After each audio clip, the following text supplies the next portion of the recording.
Welcome to Porch Play Chats, sponsored by the American Association for Promoting the Child's Right to Play, or more affectionately called IPA-USA. IPA-USA is the USA affiliate of the International Play Association. You can find more about IPA World by visiting ipaworld.org and about IPA-USA by going to our website at IPA-USA.org. As part of our efforts to promote play, we've introduced Porch Play Chats, and these are conversations with people who are just as passionate about play as we are. We have almost 100 of them. This week's taping will get us to 100. And so you can go to our website at IPA-USA.org. Up in that top right-hand corner is access to our YouTube channel and our Facebook page. If you subscribe to YouTube and you become a friend on Facebook, magically, every Monday, a new Porch Play Chat appears in your feed. It's the best way to do it. I'm Deb Lawrence, and I'm president of IPA USA. And with us, oh, it's so exciting, with us is Robyn Monro Miller. Robyn is the president of IPA World, and we are so privileged to have her with us. She's a former child, like all of us, with over half a century of experience in being playful. Her early years were spent building unsafe structures, me too, in gum trees, which is in Australia, and bushland in the south of Sydney, Australia. Play followed her into adulthood and her work with children, encompassing a move into teaching, and then into the OSHC sector, where she remained for 28 years. She'll have to tell us what that is. Robyn has held representative leadership roles in Australian Children's Services at the state and national level, and her work as an advocate for children's services was recognized with the Commonwealth Centenary Medal. I don't know if I said that right. As a board member of IPA since 2011, Robyn was included in an international delegation in 2012 to the UN in Geneva for the development of the UN General Comment on Article 31, the child's right to play. She's currently the president of IPA World and has been since 2017. My goodness. So Robyn's going to talk to us about the importance of advocacy. This has been her life work and the work that we do at IPA USA. So Robyn, what are the most important elements of advocating, and why do we need to do this? Okay, well, hello, Deb, and hello, everyone. Basically, I see advocacy as something that we've all got a role to play in regards to when we're looking at play itself. The important role about advocacy is it's about having your voice heard and having what's passionate to you put out there and people to start to understand your perspective. But I think it's really important when we're talking about advocacy that we don't see it as someone else's job, because actually, if we feel passionate about something, it's really something we need to take on.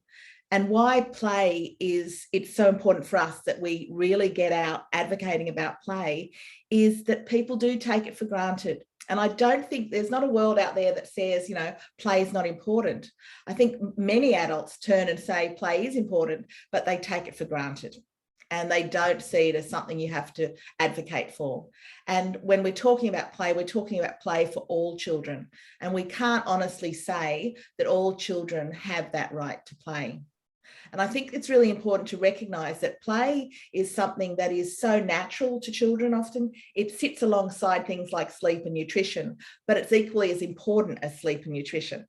And so, you know, whilst people think it's optional, people look at this thing as academic success and looking at driving kids to do all different things, and they sort of miss out on that important part about play. You've actually got a situation where if you don't get play, it will damage you as much as poor nutrition. You know, play is critical for our growing brains. So I think it's really about, as an advocate, we've all got a role to play. And I think that would be worth, you know, unpacking and looking at what role can each of us play in that picture. And it doesn't have to be at an international level. Right, right. And I think every country has its own struggles with play, right? So are we in a war-torn country? Are we in basic survival is really important and children need to play? Are we in an industrialized country and maybe there are elements in the environment that make it unhealthy for children to be outside, and what can we do about that because they need to be outside to play? Or are we in a country that has lots of resources but doesn't see the value or recognize the value, and they think academic instruction is much more important? And so I think and the reason why it's so important to go local and to start there is because your country is different, just like every child's development is different, every country's development is different. And so I guess I mean, I'm just thinking of in the US, we have No Child Left Behind, which destroyed much play in the primary grades and the middle grades and the secondary grades. But unfortunately, that's filtered down into the early grades, into preschool and toddler rooms and infant rooms, where flashcards become what is an appropriate instructional method instead of letting children play. So there's lots of challenges out there. So how do we start? And well, I think at the local level is important, because as you say that diversity isn't just in like across countries, it's actually across communities. And I have seen evidence where children from high socioeconomic backgrounds actually are critically play deprived.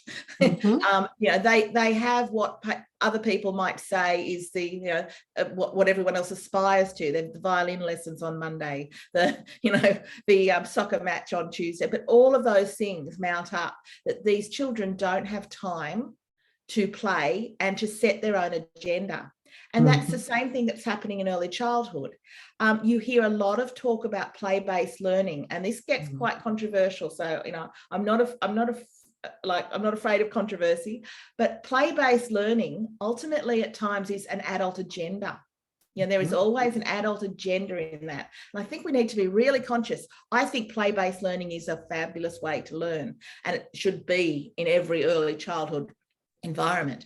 But we need to also recognize there must be time for play that doesn't fit anybody else's agenda, that isn't necessarily recorded or considered or reflected on, because children need that space. And we increasingly are sort of stripping that away from children in so many different ways by trying to manage it. And in fact, some well-meaning adults do it regularly. I sadly was involved or saw on a Facebook site that was dedicated to loose parts. Fabulous. Unfortunately, the parents had gotten to the point on loose parts of actually sharing on Facebook what containers they pre-sorted everything into and how they laid everything out. And the intention was there. The intention was they wanted their children to have all of those opportunities that loose parts bring to us, but they missed the underpinning sort of philosophy around the fact that it has to be determined by children. And, loose parts can just be loose parts in a bundle and someone else sorts them, whoever you need wants to play with them. And so you see that quite frequently. It's like the adult agendas predominate over what play is happening. So we really need to be careful when in our advocacy that we educate that a lot of it is about standing back.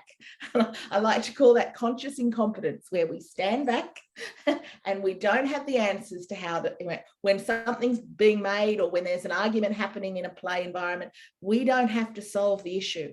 The beauty and the wonder of play is, of course, in children discovering themselves, but also in solving these problems. We can't get their brains working if, we can actually provide them with answers all the time. And that's where, we've got that delicate balance in our advocacy, where we have to talk about the importance of play and get people to understand its relevance, but they need to understand the underpinning philosophy of what play actually is. Well, and I think that is, teachers all over who feel pressure, or who feel pressure from families, even if it's not their directors or their administrators. I think that they think, I'll plan an activity and they can play in it, right? So it is that play-based sort of learning piece, versus when you think about, I'm just going to put, and I do this in my college classrooms, I invite them there's many things to play with in the college classroom, but sometimes I'll intentionally say, this is something that is playful learning, but I'm not telling you at all what to do with it. It's just there as an invitation, right? Just similar to what Reggio Emilia does. But still, I have trouble with that. You know, I would much rather go, you know, but they don't know what to do anymore. That's the problem. They've been so directed, because I teach, you know, first and second year college students, and they're the victims of our No Child Left Behind, right? Where they were told what to do, how long, how many pages, don't forget, how many pages, Dr. Lawrence? As many as you need to answer the questions, right? As many as you need. But how many pages do you want? As many as it takes to answer the questions. And they are so frustrated with me because I won't tell them. I'll say, here's the parameters of the assignment. You figure out how you want to present the material. And they're like, but how many slides do we need to do? And I'm like, oh boy, because they haven't had an opportunity to do those play experiences where they directed everything themselves. Or they've taken those opportunities and they've been sort of pushed back and stopped because, you know, no, don't do that. Like, they've been instructed. So, you know, it's a safer environment to ask, what do you need? What are your requirements? It's safer to ask that than to actually just interpret it. And yet this might be great if you're trying classroom management, perfect. But actual life management, you've got a problem on your hands. And so we are creating a wave of people who are looking for direction on how to think. And that is very dangerous. And we've seen a climate of people often looking at how to think and taking their direction from other people on how to think instead of thinking freely. And play brings that ability to think freely and to problem solve and to sort of construct your own idea of how things work. And that, when that's lost, it has huge ramifications for our democracy. And we know that through play, children, that's their first experience of democracy. And, you know, that, you know, if scissors, paper, rock, you know, all of those sorts of things children are experiencing the, you know, lost their democracy, voting, all of those things. So play is going to, if we don't get it right, if we don't understand about that stepping back, and if we don't communicate that to people we're advocating to, we are going to actually undermine our whole way of life that we're so used to. And I think that is a paper that someone needs to write, right? We need to author that the reason why the world seems to have been, prior to what's happening in Ukraine at the moment, the world seems to have been leaning toward more dictator, authoritarian leadership, right? And then they see what happens when something happens that is tragic, right? So, but they're doing that for a reason. And they're doing that because they feel like they need someone to tell them what to do. And I think that is probably the best thing we can do to advocate for child-initiated, joyful, explorative, and discovery play without a teacher's interference or a parent's interference. And where children can solve their problems. They are, look, we know, we've all been there.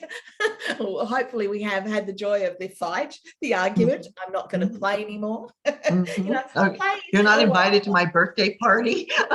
That's a big one in the US.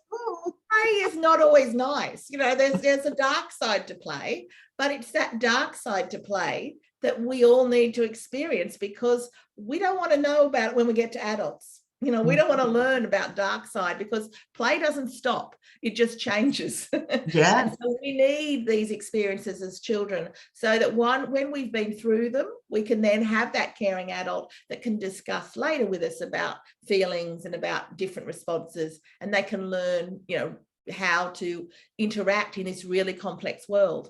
And I always remind people that these humans are not the only people that play. And Mhm. every animal in nature actually plays and has a period of time where they play quite a bit. And those animals all have complex social relationships that they have to navigate. And increasingly, the research is coming out that there are actually animals with less complex structures that also play. But we see play in every time we interact in nature, we see play happening. And so it isn't something that's just something for humans. It's a biological imperative for survival. And what are we doing for our survival if we are depriving our children of these opportunities to play? And so our advocacy isn't just for children's play. Our advocacy, when we advocate for play, is advocating for democracy. It's advocating for our way of life. It's advocating for the environment. It is our survival we are advocating for. And, the big move in the US anyway, I'm not sure if it's in Australia, was the 21st century learning, which actually I love, right? Creative, problem solving, critical thinking, hands-on experiences, Collaboration. project-based learning if you need to in a long-term project. And I was like, oh, okay, well now maybe the pendulum's starting to swing back, but it gets so much pushback, as all new things do, because nobody likes change. And people feel really comfortable with the worksheets that they give to kindergartners so that they can circle their letters, that we have moved so far away from even materials in classrooms that children could, during a period of time, during a school day, freely play with without any teacher instruction or direction. Block centers are not in kindergarten classrooms. Sensory tables are not in kindergarten classrooms. In the US, it's seldom. Dramatic play is not in kindergarten classrooms. How in the world are they ever going to get into their executive functioning play where they're able to work out rules and they're able to assign roles and they're able to be cooperative if they're not having that experience? And in fact, we also know rough and tumble play, which people are trying to sort of stop children from rough and tumble play. Studies have been done on rats who rough and tumble play. And what happens during rough and tumble play is that there's a brain hormone that's released, BDNF. It's brain neurotrophic factor or some BDNF is what it is if you want to Google it. But it actually is releasing, and that helps the brain. That helps the brain develop. So even these things of rough and tumble play we're protecting people from are actually all items of that we have to have in part of our development. And so when you look at rough and tumble play and you take a sample of animal photos that, naturalists have taken of animal photos, you'll see, the rough and tumbling that goes on all the time, lions, tigers, bears, they're always rumbling, dogs, you see puppies come to cats. All of that is actually helping stimulate our brains. So, and yet we say, oh, don't do that. That's often very much restricted in classrooms and schools because someone could get hurt. Well, and we're doing the same thing with risky play, right? Oh my God, the trees I would climb, right? And the forts I would build and the swings I would swing on and then jump off, and the seesaws where we would try to bump people off on the other side, and the things that we would spin around in and get off and throw up because we just had lunch. All of those things have disappeared from playgrounds. Yes. They're all of those things that build our physical abilities and our cognitive abilities, these sorts of movement of the brain. The thing when we're looking at advocacy around that is, what is the cost to the insurance, the work health and safety insurance and things like that in later years when we bring through a whole group of children who have no skills in managing risk? Because our first time that we learn to manage risk is when we get that funny feeling, our jittery in our stomach, as to say, have I gone too high on this? Should I stop now? All of that tingle in the fingers that you might get when you're climbing, that says to you, too high, stop. That's all managing risk. That's our learning about how to manage risk. If, once again, our children don't get that experience, then, as adults, how do they know? What are the signs that there's a risk happening? And what is the cost to the community when we have a whole lot of people that don't know how to manage risk? I don't want to be in that community. I don't want to be in that community. But, we still have You know, it's really interesting. We were talking about risky play in the child development course a couple of weeks ago, and I would say, what did you do that was risky? And I said, did you ever play tetherball? I love tetherball. I was actually good at tetherball because I have no eye-hand coordination or spatial awareness, but tetherball was big enough that I could track it and I could hit it. And we would, oh my God, the pounding we would do with that tetherball on the pole. And those are gone from playgrounds where you really learn to manage risk, to duck when that ball came if it was coming too fast. And I remember hanging upside down on the monkey bars, with concrete underneath me. Mm-hmm. Yeah, and we did that every day, multiple times. And so, not only that, you often had to keep your dress up while you hung upside down. Or you wore little shorts underneath. Yeah. So for females, that was actually in that time very much, you know, the skill level was far superior to the boys in regards to no hands, as you maintained your modesty. Yes. And when I think about how we're wrapping them, you know, in bubble wrap now. Oh, don't run on the playground, you might fall. Okay, I got to learn that if I do this, I might hurt myself. I've got to learn that. You can't just protect me all the time. And so all of these things that we've been talking about, the critical thinking, the brain development, the release of the hormone that helps the brain make those learning connections with rough and tumble play and risky play, the way that children's, and when I go back to my childhood, oh my God, I had a stay-at-home mom, right? Mm-hmm. So I had wonderful, wonderful parents, stay-at-home mom. When I was 7, I mean, I played outside all the time, but she monitored me a little bit more. But when I was 7, I was riding a quarter horse 4 miles away from my house, bareback, because he didn't like saddles. Mm-hmm. Running, full out galloping. Mm-hmm. And he was a circus horse, a horse that had been trained in the circus. So he was very skittish. He threw me into orchard trees. I grew up in South Texas. I would only run in orchards where the dirt was plowed. It was very soft, or there were trees that I could at least go into if he shied. And he would feel so bad. You know, he'd come back over and he'd look at me and hang his head, and I'd say, it's okay. And here we go again. Mom would pick, you know, branch leaves out of my hair when I came back home. What you've been doing. Yeah, she knew, but she didn't know where I was. I was out in the country running with a horse, and she said, I know that you can manage your risk. That's what she would say to me. You can manage your risk. And, you know, the interesting part about it is that we have actually made, you know, that hanging upside down on monkey bars and all those sorts of things, we've actually made it safer for children, which isn't a bad thing. So, yeah, we don't let them hang upside down on a monkey bar, even though underneath the monkey bar will be cushiony stuff, softball, which will minimise the damage. We've done everything possible around what was existing practices to minimise the damage if an accident had occurred, yet we still don't let them do it. And we've got all the technology where we can let children do these things now, and their risk is considerably lower than ever before. And we're stopping it. And those young people that you're seeing coming through, I mean, I always give the example of tinkering. People don't think about tinkering anymore in the playful way we tinker. And when I talk about tinker, I'm, you know, looking at bits that are broken and trying to put it back together again, or seeing how something works and unscrewing it. And I'm reminded about, I was in a children's services organisation actually, and I went there, and the sort of the young staff said to me, oh, excuse me, the sink's not working. Do you think you can, like, we should call a plumber? We have to call a plumber. And I looked at it and said, did you look underneath the sink? And they all looked at me as if I was, what? I said, did you open the cupboard and look underneath the sink?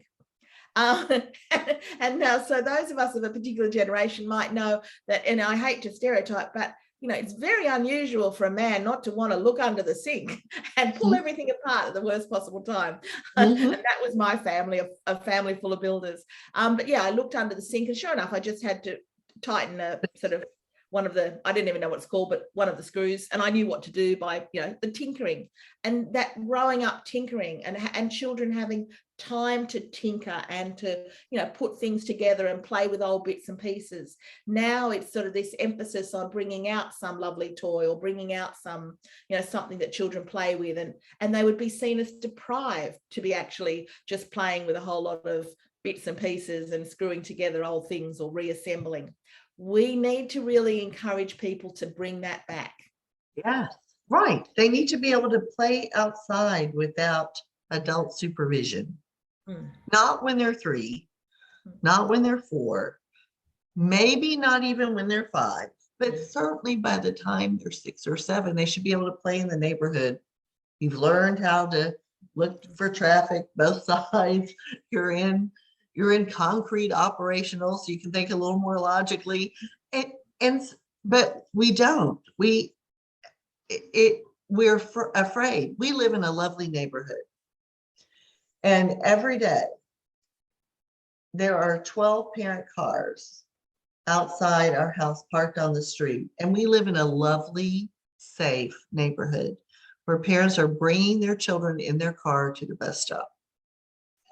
And then in the afternoon, there are 12 cars parked on the street where parents are getting out of their cars and going and get their children off the bus. Now, if I thought, oh, that's a loving and nurturing thing, you're had a busy day at school, you want to see your mom and dad as soon as possible. That's not why. They're afraid.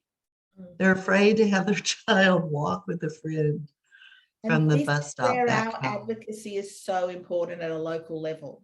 Mm-hmm. So, if you're a parent, to start to be loud and proud about what you're doing and why you're doing it and what it's helping. If you're a teacher, actually talking to your children, talking to your parents about what are the skills children are learning when you do these sorts of things. Just this little bit of extra independence provides moments of incidental play as well. Because if you think about that child being driven to and from a bus stop, they are missing out on that 10, 15 minutes of play incidental play that would happen on the way to the bus stop if they were walking, whether it be not stepping on a crack, whether it be jumping up and down off a wall, all of those sorts of incidental experiences that happen. I think we should never underestimate not just the power of planned play experiences, but the incidental play that happens in a child's day and those opportunities to be playful.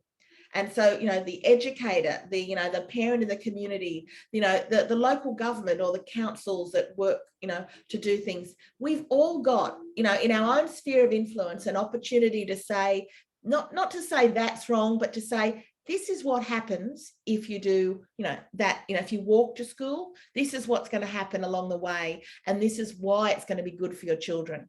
Rather than always sort of looking at what the negative is, looking at what is the positive. Tell people about what happens, because we take it for granted that, I'm a good parent, I've got my child in the car, I'm safe, they're safe. The reality is more people are killed, in cars than walking along a footpath on their way to the bus stop, and if they're looking at safety, the car isn't the safest option. Right. And I don't think anybody does it. No one does it intentionally to harm children. I think never. It's never done intentionally to harm children. But I do think it's the long-term consequences that people haven't recognized. Yeah. And I love how we started when you said it's as important as food. It's as important as sleep. It is as necessary as every other thing that we do to keep our bodies healthy. I call it's a biological imperative. And that's something that I've really, anyone who hears me speak now probably says, there she goes again. She's harping on about the biological imperative. But I really, that's why I feel so passionate about it. We cannot make this as something that's optional, and we often see it as a little bit, even though when we're advocating for it, we sometimes just say it's important. It's not important. It's essential. It's essential. Would I say that nutrition is important? The reality is, for me, and I'm a former teacher, I'm all into education. I would be able to survive in this world if I couldn't, read and write. If I have not been able to navigate complex social relationships as I learn through play, then I will not be able to survive. play is actually going to set me up to be able to navigate through the complexity. Literacy is great, but there's been a lot of successful people in this world who are not literate. But those people had rich environments to grow and learn in, and they learnt through play.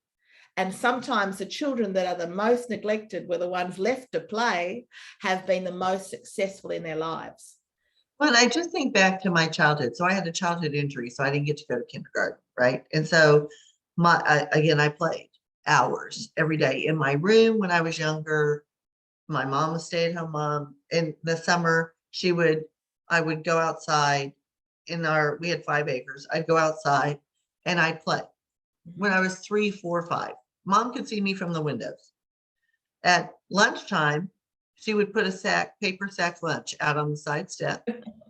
If I was thirsty, I had the hose and I played all day. There was no, oh, mom should be home with their children. Mom was inside, I was out, right? And she put a snack out about 2:30.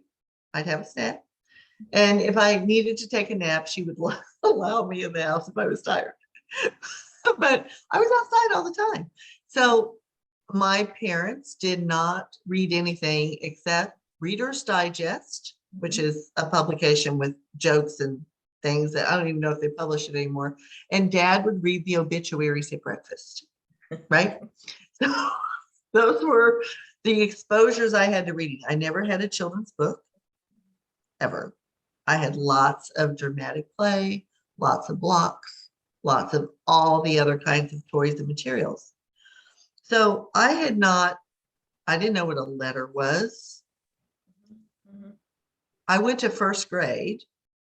I can't imagine what that poor first grade teacher thought. I went into first grade, but I was reading fluently in 3 months. I didn't have flashcards or this is the sound this letter. I didn't have any of that. But I was 6.5 when I started first grade, or 6 3/4 when I started first grade. And I was reading in 3 months.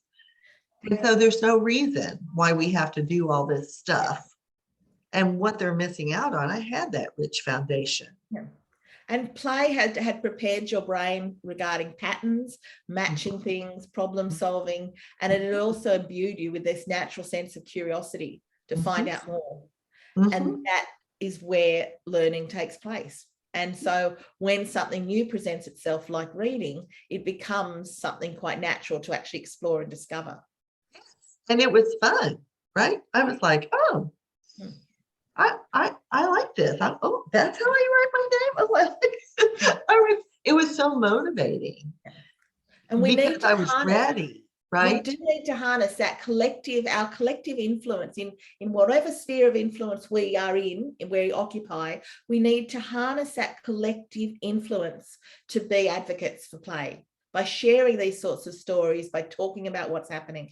And I say that is the way we build momentum. We have the United Nations Convention on the Rights of the Child, and that actually has already recognized play as important. It's a convention, a treaty, an international treaty that's been signed, yet to be signed by America. But what I would say is about that is you can have all the international treaties in the world and they mean absolutely nothing if at a grassroots level we don't have the commitment to implement it. And we need to that's where the push comes. That's where the drive comes. I mean, when you think about the countries that have signed up to the United Nations Convention, they're not exactly respecting children's rights. They've just signed a piece of paper.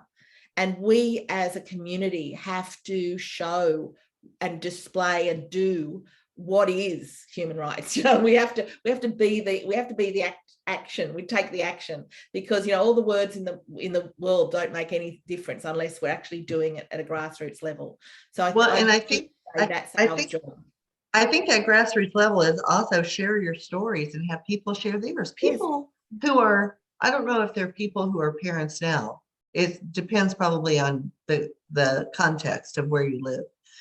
But I'm still able to go to conferences and ask people where they played and what their favorite place was. And they can tell me memories and stories and the joy and all the dispositions of learning that we want children to experience: curiosity and discovery and exploration and pleasure and risk taking, all those wonderful things.